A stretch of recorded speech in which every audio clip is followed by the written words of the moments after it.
Hey guys, this is Lisa. So a couple of weeks ago, I saw a bunch of articles in the news about how we speak to our AI assistants or virtual assistants or smart speakers, Siri, Alexa, Cortana, and what that says about our behavior and just about us as people. Now, these were really interesting articles based on a report by the UN, which was called "I'd Blush If I Could." Now, that is a response that Siri gave when called a bitch by a user. And it made the point that these AI devices are reiterating society's deeply misogynistic gender biases. Most of these machines are designed with desirable sounding female names and voices and then programmed to give submissive responses even to the most misogynistic and insulting commands. But seriously, why are we calling our smart speakers bitch and slut? What have we come to? And why are we designing technology that reiterates this idea that women ought to be sexy and submissive? Don't you think there's something going on here that needs to be re-examined? For me, the points these articles made kind of reiterated a possibility that I'd long thought to be true just based on my usage of the internet as someone who's sort of really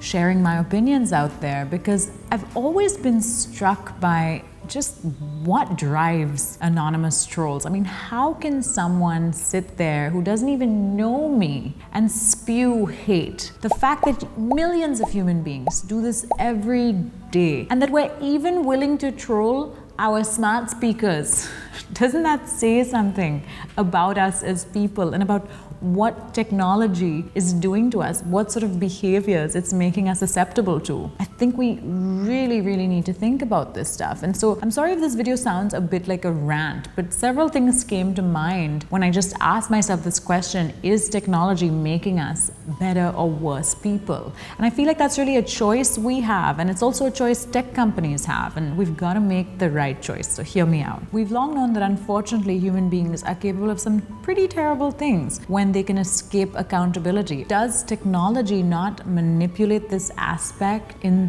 many forums, thereby bringing out some of our worst tendencies, at least part of the time? I'm not saying all technology is bad, but I was just thinking about this particular facet where technology makes us sort of even more susceptible to doing stuff that we wouldn't do if we were accountable for our actions. I mean, think about even how people behave on dating apps, sending unsolicited dick pics or being aggressive or even violent just because you're hiding behind an anonymous username. Or even at a more minor level, ghosting. I mean, the fact that we can be so callous with other people's feelings now, just because, what's the difference, right, between an Amazon catalog and Tinder, if you think about it? So I think that sort of dehumanizing of other people and this empowering of just your opinion matters, everyone's opinion matters, you can say whatever you like. I feel like that comes with consequences that we don't give enough thought to. And so that's really what I wanted to try and unpack in this video. The sad reality seems to be that when there's no fear of accountability, human beings are just as society has conditioned them to be. They're just horribly racist, sexist, classist, casteist, homophobic, Islamophobic, fatphobic. I mean, you name it,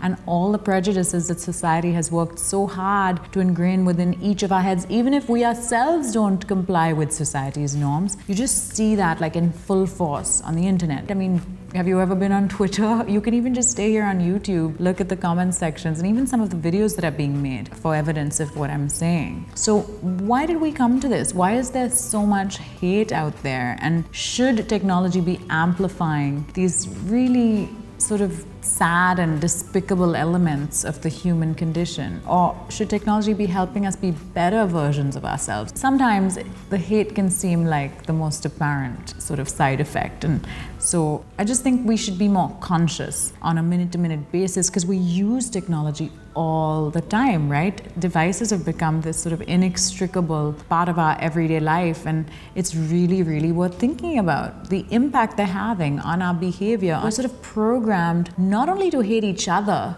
but also to hate ourselves. So internalized oppression is a thing, self-loathing is a thing. And what I mean by this is that the social conditioning can be so relentless and so oppressive that even a woman can be sexist, even a gay person can be homophobic, even a fat person can be fatphobic. We can perpetuate our own oppression, and technology makes it all so much easier to do. Remember that video of that lady who saw a young girl at a store wearing shorts and told her she deserved to be raped? I don't know what made me sadder, the amount of internalized misogyny that older lady had, or the fact that then she received rape threats for what she'd said to the younger girl. I mean, we can't fight misogyny with misogyny, right? We can't fight hate with hate. And yet on the internet, it seems like hate and taking offense and just sort of, without reason, expressing violent, aggressive opinions seems to be the solution to all problems, when it really isn't. Are we really okay becoming a planet of trolls?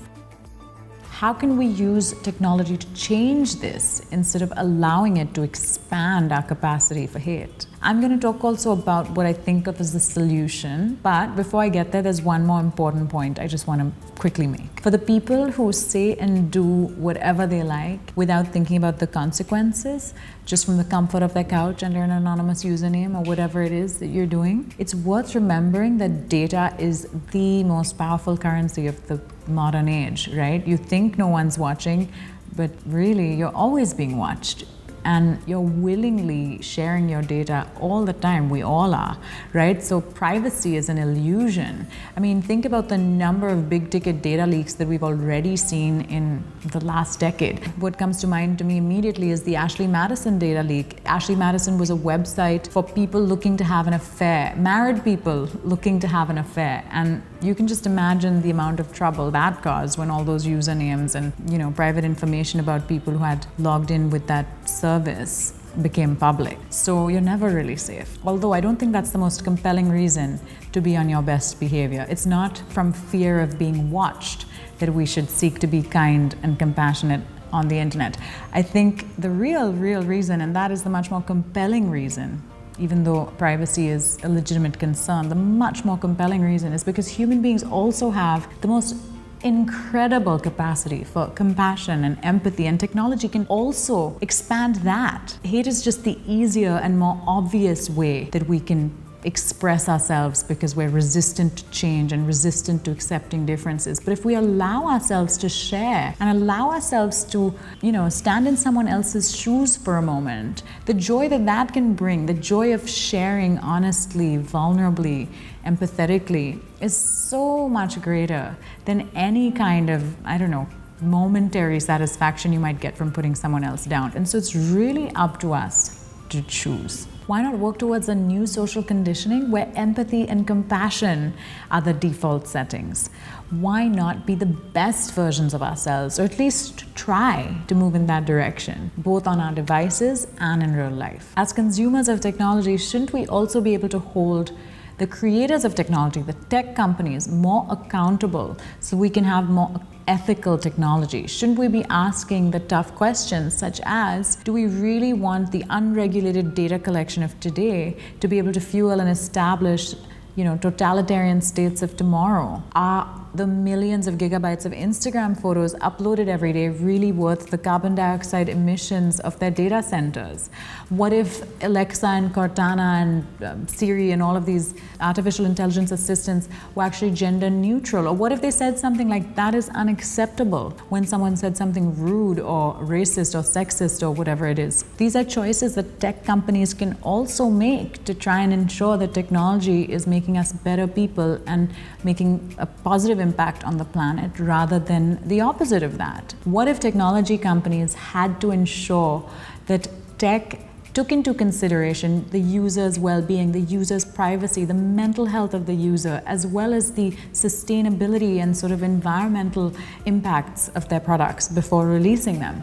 I feel like we need to be thinking about these things. We really need to be thinking about these things. And so I just wanted to talk about that in this video today. I'm sorry if it seemed a bit like a disconnected rant, but I feel like these are important topics to just contemplate, instead of just blindly using all the technology that comes our way.